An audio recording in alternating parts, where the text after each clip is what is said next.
இன்றைய செய்திகள். முதலில் தலைப்புச் செய்திகள். ஆணையிரவு உப்பு சர்ச்சை, அமைச்சர் சந்திரசேகர் அளித்த உறுதிமொழி. மியான்மரில் இன்று மீண்டும் நிலநடுக்கம், அதிர்ச்சியில் மக்கள். கனேடிய தேர்தலில் களமிறங்கும் 4 தமிழர்கள்.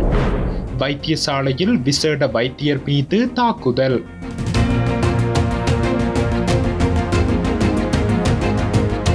தொடர்வென விரிவான செய்திகள். ஆணையிரவு உப்பு உற்பத்தி தொடர்பில் மக்கள் விசனம் தெரிவிக்க வேண்டிய தேவையில்லை என அமைச்சர் ராமலிங்கம் சந்திரசேகர் தெரிவித்துள்ளார். யாழ்ப்பாணத்தில் நேற்று நடைபெற்ற ஆணையிரவு உப்பு தொழிற்சாலை திறப்பு நிகழ்விற்கு பின்னர் அவர் இதனை தெரிவித்தார்.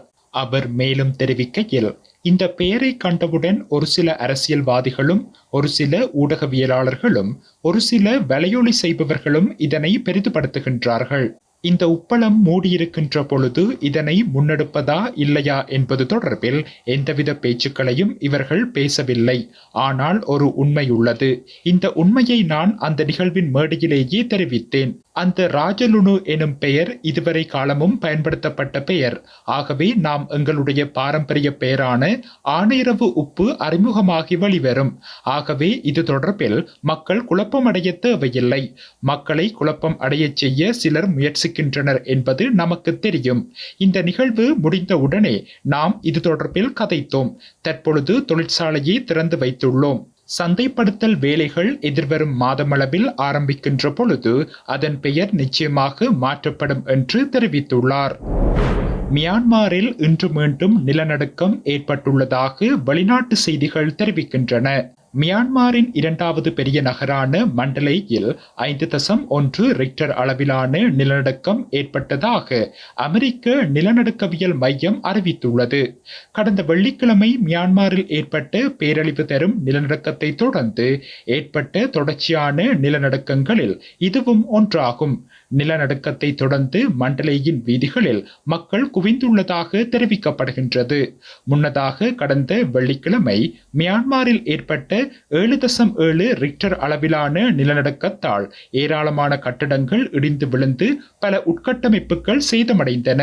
இதுவரை 1600க்கும் மேற்பட்டோர் உயிரிழந்துள்ளதாகவும் 3400க்கும் மேற்பட்டோர் காணாமல் போயுள்ளதாகவும் வெளிநாட்டு செய்திகள் தெரிவிக்கின்றன. நிலநடுக்கத்தால் உயிரிழந்தவர்கள் எண்ணிக்கை மேலும் அதிகரிக்கலாம் என அஞ்சப்படும் நிலையில் மற்றொரு நிலநடுக்கம் ஏற்பட்டுள்ளமை அந்நாட்டு மக்களை மேலும் அச்சத்தில் ஆழ்த்தியுள்ளது. கனேடிய பொது தேர்தலில் 4 தமிழ் பேசும் வேட்பாளர்கள் களமிறங்க உள்ளனர். எதிர்வரும் ஏப்ரல் 28 கனேடிய பொது தேர்தல் நடைபெறவுள்ளது. அவர்களில் 2 லிபரல் கட்சி சார்பிலும் ஏனைய 2 கன்சர்வேட்டிவ் கட்சி சார்பிலும் போட்டியிடுகின்றனர். கடந்த லிபரல் அரசாங்கத்தில் அமைச்சராக பணியாற்றிய ஹரி ஆனந்த சங்கரி ஸ்காபுரோ ரூச் பார்க் தொகுதியிலும், புதிய முகமாக தற்போதைய மார்க்கம் நகரசபையின் 7ஆம் வட்டார உறுப்பினர் ஜுவனிட்டா நாதன் மார்க்கம் பிக்கரிங் புரூக்ளின் தேர்தல் தொகுதியிலும் களமிறங்க உள்ளனர். கன்சர்வேட்டிவ் கட்சி சார்பில் போட்டியிடும் லயனல் லோகநாதன் மார்க்கம் தோன்ஹில் தொகுதியிலும் மற்றும் முன்னாள் போலீஸ் அதிகாரியான நிரான் ஜேனேசன் மார்க்கம் ஜுனியன்வில் தொகுதியிலும் களமிறங்க உள்ளனர். கேகாலை மாவட்ட பொது வைத்தியசாலையில் விசேட வைத்தியர் ஒருவரை தாக்கிய சந்தேக நபர் கைது செய்யப்பட்டுள்ளார். கடந்த 29 பிற்பகல் வைத்தியசாலைக்கு முன்னால் சந்தேக நபர் வைத்தியரை தாக்கியதாக போலீசார் தெரிவிக்கின்றனர். கைது செய்யப்பட்ட சந்தேக நபர் 29 வயதுடைய கண்டியைச் சேர்ந்தவர் என தெரிய வந்துள்ளது.